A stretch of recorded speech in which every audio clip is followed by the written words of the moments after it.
George Kilpatrick Inspiration for the Nation, celebrating people we feel good about.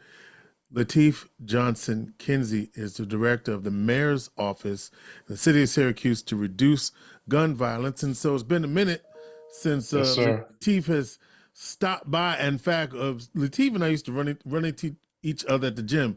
You haven't seen me. I haven't seen me. Where you been, brother? I'm at Elevate now. I don't want to give no You shout outs, but I you am at elevated your Elevate. game now. Yeah, I had to elevate, go to yeah, Is man. it I needed is it needed you in some this room. is it you in the same crew? Yeah, All yep, right, so yep, y'all yeah, just man. shift. There's just been a little shift in the atmosphere. Yeah, man. A little shift in the atmosphere, a little closer to the crib so we can get over there, get it in and get to work. So it's been good though. Very good. Yeah, we work out, and I'm back on the track. Although I'm doing good. I'm getting back into shape. Um, Yeah, good, man. so Good. How to your knee doing? Knees Oh good? yes. So by the way, I had knee replacement surgery, as you know, and I'm 1 year Yep. in, and Good. I'm totally glad now that I did Yeah. it. Yeah, Yeah. I'm good now. I Good, man. wasn't good. Good. And I'll tell everybody, it does take about a year for you to feel like you good. Yeah, to Even recover. though Yeah. when you start that journey, you don't want to hear that at all, Right, right? You don't right, want to hear right, that. You don't want to right, hear it at right. all, man. You don't want to hear it. And so I am happy.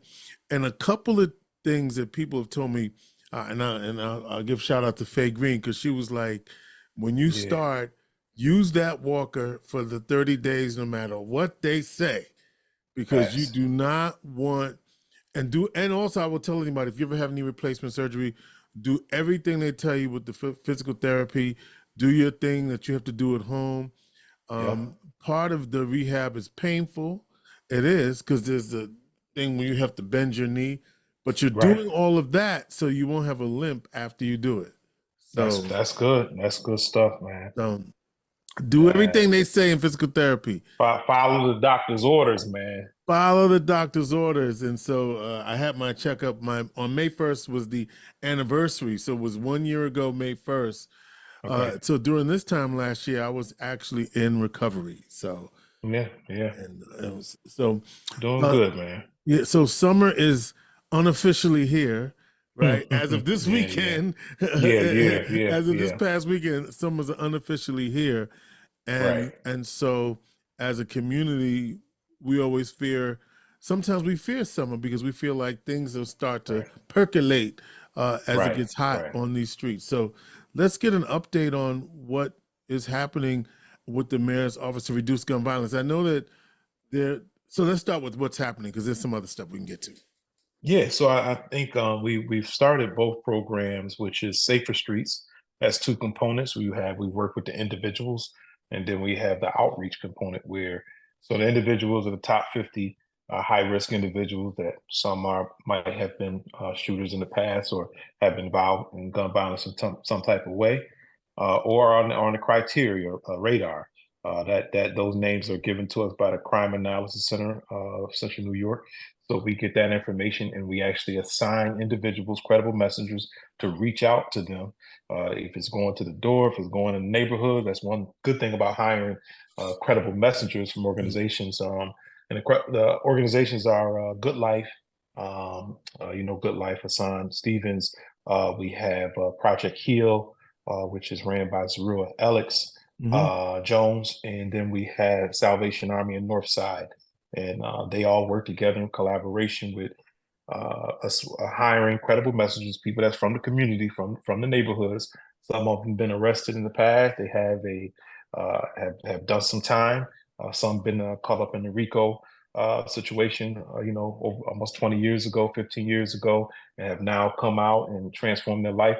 And they're now a big part of impacting the community through this credible messenger working with individuals. The other Pause, one is go pause, ahead. pause for a second. Yep.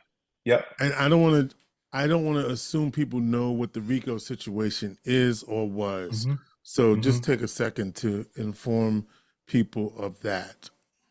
So the RICO, which was a large investigation done by the U.S. Attorney. They arrested several individuals from neighborhoods. They used the RICO, which was used for mafia, really for racketeering and for mafia, and they used Right. that Right. to arrest individuals that did some time. So that was something that happened maybe 20 years ago. I believe at the time the U.S. attorney was Caco. Was Hmm. John Caco? He was U.S. attorney, I believe, and Or it could uh, have been Duncan too. It could have been yeah, yeah, either one yeah. of them. So I mean, I think I was in Philly at the time, so I wasn't here when all that was popping off. And let me add Yeah. to that also, Hmm. just the way it was done, where they basically created associations, even if those Yeah. associations weren't direct. So Right. if Lateef was involved in something, and I might have been involved in something, they basically cobbled all of that together. I'm making it. Yeah. I'm trying to make it simple for folks, Yeah. Yeah. Yeah. and, Yeah. Yeah. and created Hmm. association Hmm. based on what you might have done and what you might have done, and put it together as part of a racketeering, influence, corruption charges.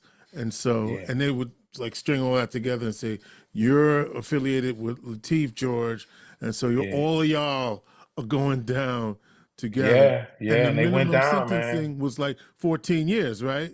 Yeah. Yeah. It was some time, man. People did Right? some Something like time, that. man. Something like that. Yeah. Yeah. Yep. Yep. Yep. I They did mean, some time. and I'm giving you the layman's really watered down version of what it was, but Yeah. it definitely was a tool used basically, just to add more to that, Lateef. It was used to say that that Lateef and George were involved in gangs, and that's Hmm. why we're associating you all together and you're all going down. That was the tool that was used by the U.S. attorneys to basically, uh, to fight what they described as gang violence, even if those who were accused of being in gangs may or may not have necessarily been involved in a gang. Am I getting Yeah. that right? Yes. Yes. I mean, so guys, did time for that. I mean, I think the biggest part is that individuals, brothers, are out now, and they want to make change. They did their time. They understand what their influence that they had and that they have now, and they use that influence to really try to transform lives. Hmm. We actually today we were just working on our really pushing out our mission, which is pathways to transformation. So we're Hmm. trying to transform these young men lives that are these high risk individuals. And if we really look at it, if we go after the high risk individual, bring them in and help them make that transformation, they can transform the community. So that happens with the credible message. The guys that did time, the guys that had influence, the guys, the names that people know. You know what I mean? Some guys out here that and that's what makes you credible. People know you, but what makes you even more credible that you transform your life and you now want to give back. So that's a Hmm. big component. The other component is our outreach component. So we really we look at the hotspot areas, the neighborhoods in the city that are considered hot spots where there have been a lot of shots fired, some homicides. We really go out to those areas and reach out to families, the youngest on the block. We want to talk to them, and again, we're using the credible messengers to do that. They are the ones that are going out building healthy relationships, those relationships that maybe weren't there. And then another thing, that I worked at Vera House for a while. We used that bystander approach. All right, you ain't in the gang, but man, you watching, these your boys, you know them, right? Let's work together to influence them to make that change. We're really trying to, and I think we see that now. It's been a blessing, and I'm very hesitant to say, and it's not because of one component. I believe Syracuse police, along with community and these the outreach efforts that's been happening, has really curbed the gun violence in Syracuse. Us working together in collaboration to see peace in our streets. And that's what's been really going on. If I can just give a shameless plug, next month, June, is Gun Violence Awareness Month. So we will have on June 7th, which is a Friday, 11:30 a.m., we will be in That Spencer Park. That would be Go ahead. this Friday, my brother. So go. Yeah. This Friday, we will be at Ormond Spencer Park. We're going to memorialize and plant 3 trees for victims of gun violence, all which were children that were under 17. And then at 2 o'clock at City Hall, we will have a flag raising to represent Gun Violence Awareness Month. Where's Spencer Park located? It's on the good question. It's on off of Fayette, between Fayette and Erie Boulevard, over there around Walnut Street, not too far from Kinsey Car Company down the street there. It's where the skateboard park is and Oh, the okay. dog park. Yeah. Oh, And okay. Ormond Spencer Park, if people don't know, that was a black officer that died, I believe, in 1968 in a car accident coming home from vacation. And he was a basketball player, a leader. I believe he went to Xavier College, but he was, I looked it up. I'm like, yo, man, this dude was amazing, and he gave back to the community. So really important that we plant those trees there to memorialize those young people. So this is June 7th at what time? Yeah, June 7th. It will be this Friday. It will be at 11:30 a.m. We will do the tree planting, and then 2 p.m. we will be at City Hall on the steps with our mayor, deputy mayor, some other officials. We will do a flag raising for Gun Violence Awareness Gun Month. Violence Awareness Month. So we're right here. June is Gun Violence Awareness Month. Yeah, and yeah, we're right here to do that. So regarding the Project Save, so these individuals who are now in program, are they is it like, are they getting together in a group, or is it like one-to-one interaction? How is the So program the working? therapeutic piece. So Project Heal, which is ran again by Zeruiah Jones and her staff. What happens is the credible messenger, number one, has to build a relationship with individuals to get them to go to I call empowerment groups, which is some form of therapy, which is ran by professional therapists. And I know some people might know Dr. Ednita Wright. She is one of the lead therapists for that. And they have created groups. They're doing maybe some individual therapy with people, because we know that cognitive behavioral therapy is important. Over the years, statistics studies have shown individuals that come off the street and begin that transformation, that change, when they get that cognitive behavioral therapy, they don't end up going back to what they used to do. Some people, and I hear it on the streets all the time, people come to me, they voice their opinion, man, all we need to do is get these people some jobs. I'm like, well, you can't just take somebody that has been through some trauma in their life that has not been dealt with, and they have already had this behavior. They're going to carry that over into the job and won't be on the job long, and they get fired. You have individuals that try to come off the street, but without that therapeutic piece, they end up just going through the cycle and going back to the street out of frustration or whatever it may be. So it's very important that individuals get that cognitive behavioral therapy, which they're getting through Project Heal. So let me go back to what you said in the beginning about how the program works, because you indicated that you're up and running. So would you just repeat that piece for me? Yeah, so our kickoff was really just meeting with these CBOs, which are community-based organizations, uh, getting together, getting a list of names, and then reaching out to them. Now we work with, again, it's a collaborative with law enforcement, because some of these individuals are on probation or parole. Right. Some individuals have been in this system, so we're able to find addresses, phone numbers, ways to connect with them. But what's important, number one, is that the credible messenger has a relationship on the streets. George and Lateef ain't about to go knock on nobody's door we don't And know. You understand what I'm saying? You know what I'm saying? You know well, what I'm you saying? might be Some able of to the dudes, go out there, yeah. but I mean, some dudes, yeah, I'm able to knock on some doors because I, right, I right, worked in the schools. I've buried some of these dudes' family members and loved yeah, ones as a yeah. pastor, so they know me, right? hmm That's Rev, right? But some individual I might not know. You know what I mean? So having someone that's from the neighborhood, you know what I mean? So if you grew up on Midland or that's where you at, and we got somebody that's a credible message that's from that area, would it make sense? And then what we find out, we'll see names, faces, whatever. Like, yo, I know that kid. I know his dad. Me and his dad ran the streets together. That's my boy.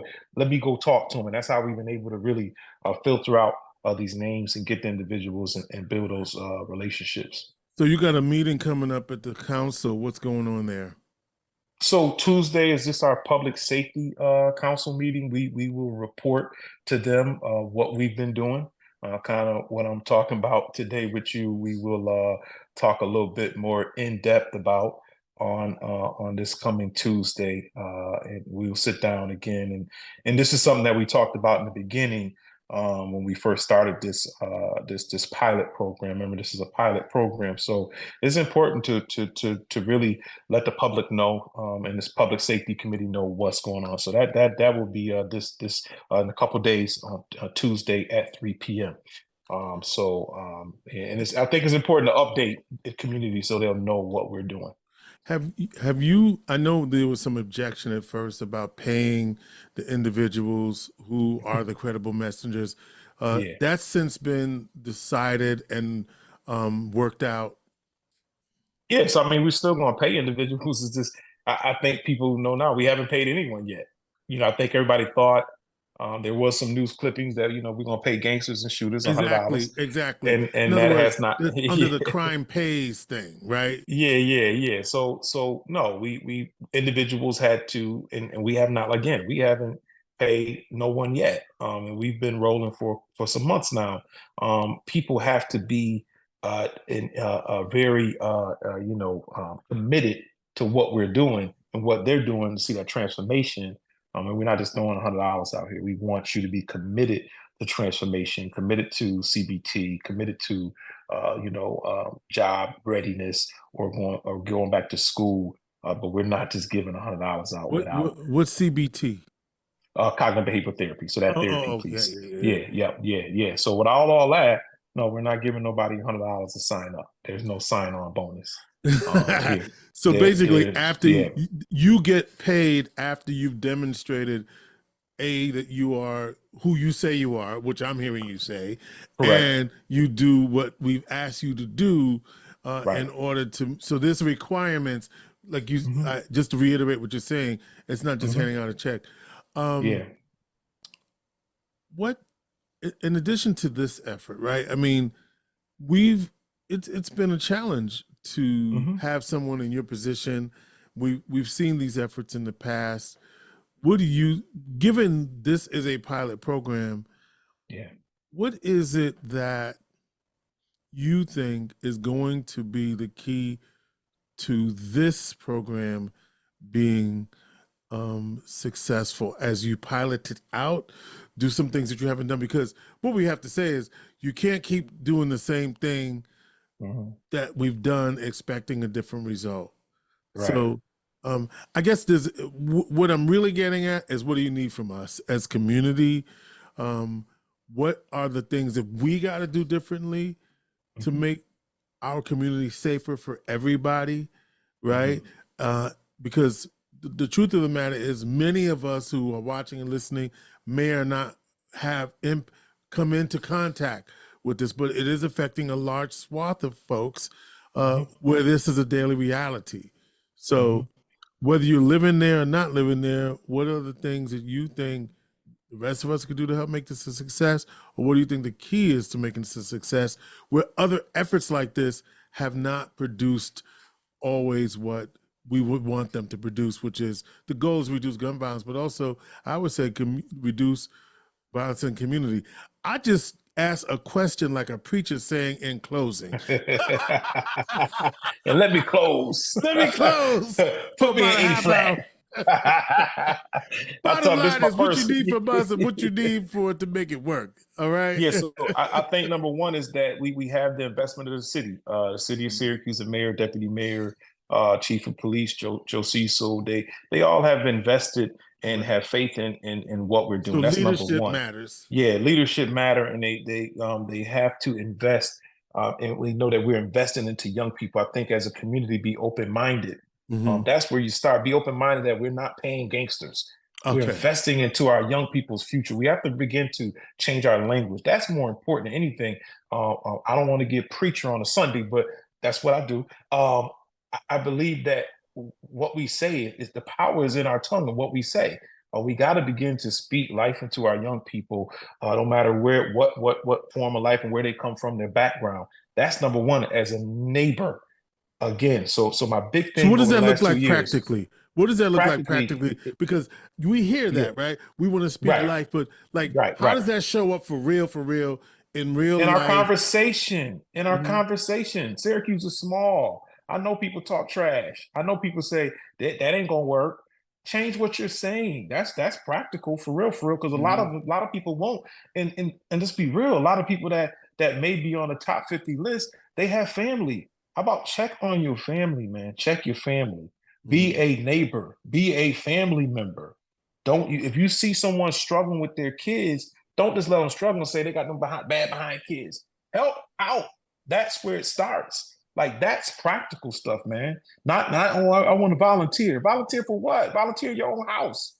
Volunteer with your nieces and nephews. Start there. You want to go out and do outreach, start in reach first. Do some stuff in your home. If everybody did that, you know, but much better off we'll be. So that's practical, George. It's What, people really getting their family members and working together with the own kids because everybody has a family. It's not like these people don't have a family; they have families. But they might have some struggles, so we got to be able to help each other. That's practical.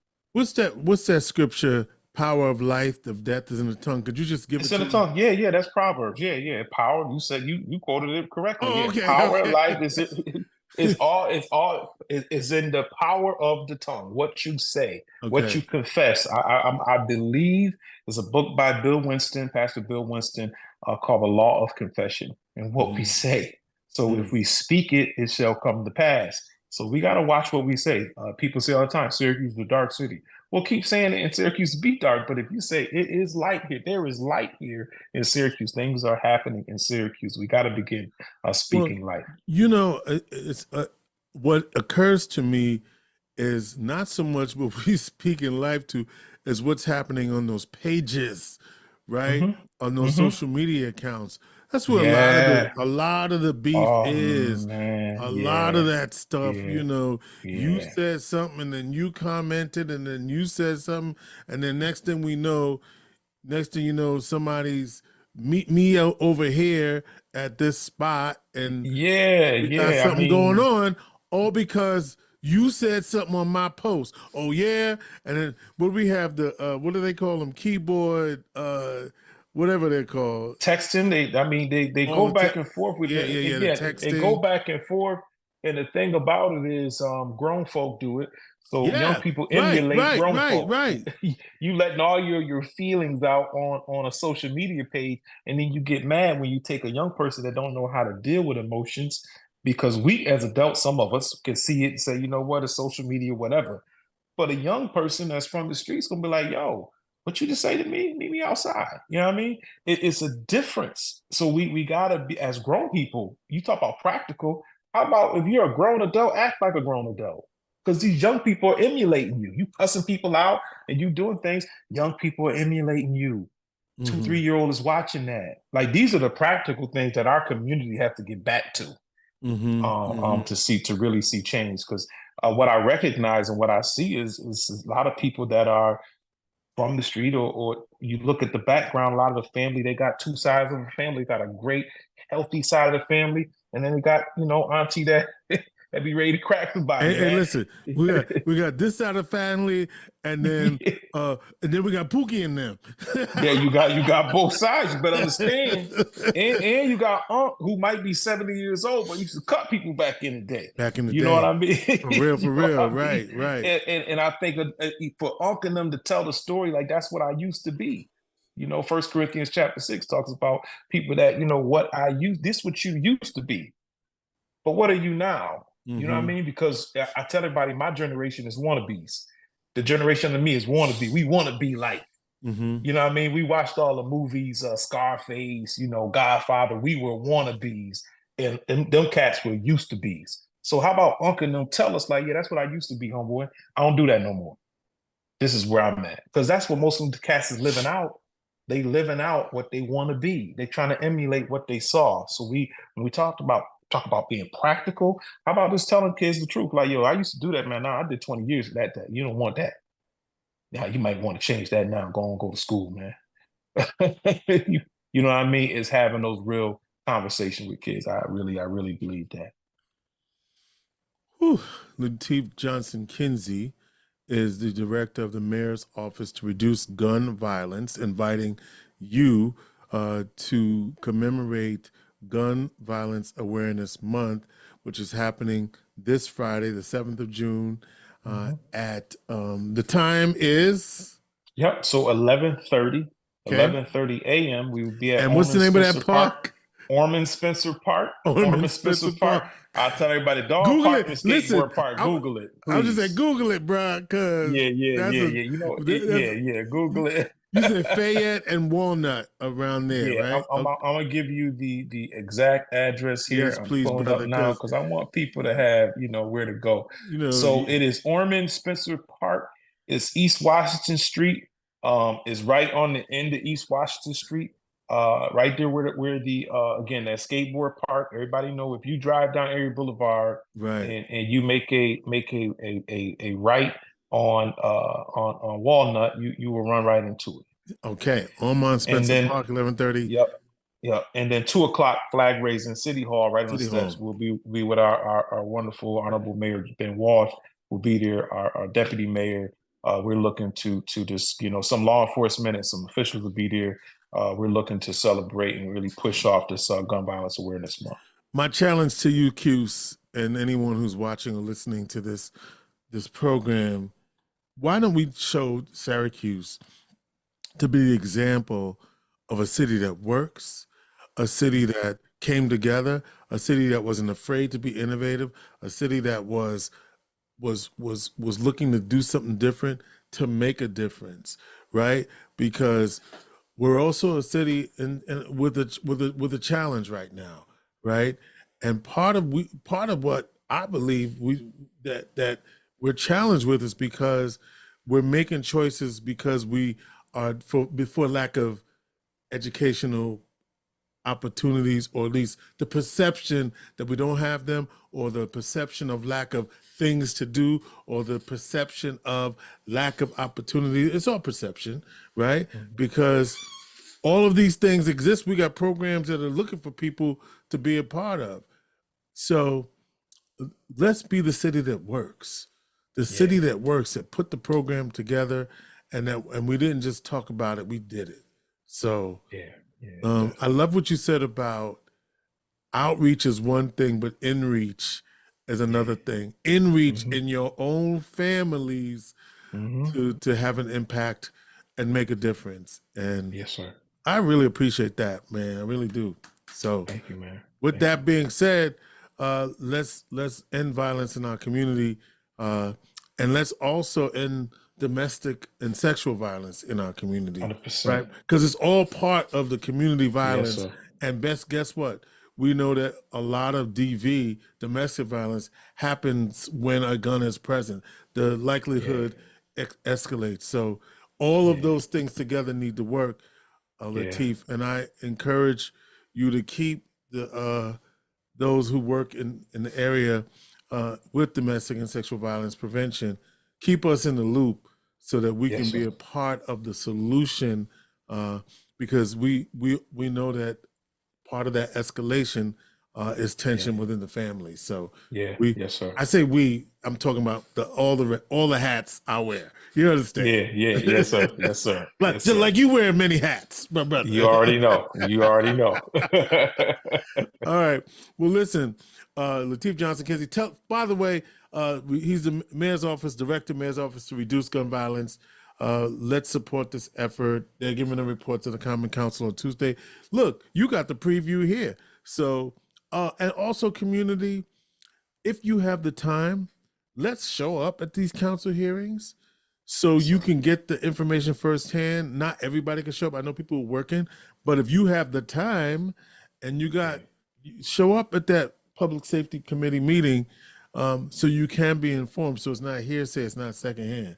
Like it's real out here in these streets, and we have to make a difference. So yes, sir. Let's go. All right, Lateef. Good luck. Hey, tell the fellas at the gym, I said, "What's up?" I will do. I will do. I got you. Yeah, I will do. Yeah, man. All right, Lateef, have a great week. And by the way, if you are if you it's Sunday, so you can invite them to come where now? Come on, Well of Hope Church, 1640 South Ave. We are there. Come on through. Well of Hope Church. Inspiration for the nation.